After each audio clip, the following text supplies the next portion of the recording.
Now we have the next speaker, and they're going to go through some of the other leading speakers here at the Security Council. Before the vote, we had been told the vote was going to happen right at the top of the meeting. These things changed. No, we have the vote now. They are voting. There are the hands raised. China's hand's not raised, so it's not voted for the resolution. Now, who's against? The Russians are vetoing. This resolution does not go ahead. No surprise there. And the Chinese abstained.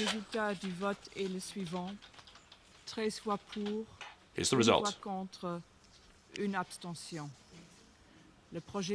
One abstention. So there, that confirms that this is what the Western nations wanted. Only Russia is blocking this resolution which condemns the referendum in Crimea as illegal. China is not supporting its ally Russia on this occasion. It is abstaining. That's the best the Western nations who drafted this resolution could hope for, but they think that this is important because it exposes that Russia's on its own. Here's the US ambassador speaking now. And from the many states who have called for a peaceful end to the crisis in Ukraine. This is, however, a sad and remarkable moment. This is the 7th time that the UN Security Council has convened to discuss the urgent crisis in Ukraine. The Security Council is meeting on Ukraine because it is the job of this body to stand up for peace and to defend those in danger.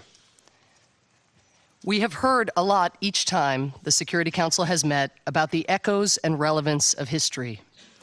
We have heard, for example, about the pleas of the brave Democrats of Hungary in 1956 and about the dark chill that dashed the dreams of Czechs in 1968.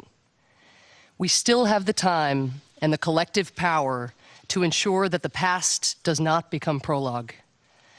But history has lessons for those of us who are willing to listen.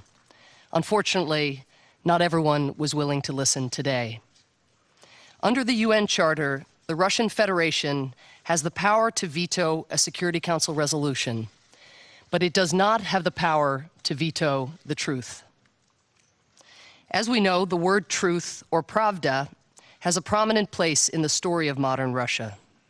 From the days of Lenin and Trotsky until the fall of the Berlin Wall, Pravda was the name of the house newspaper of the Soviet communist regime.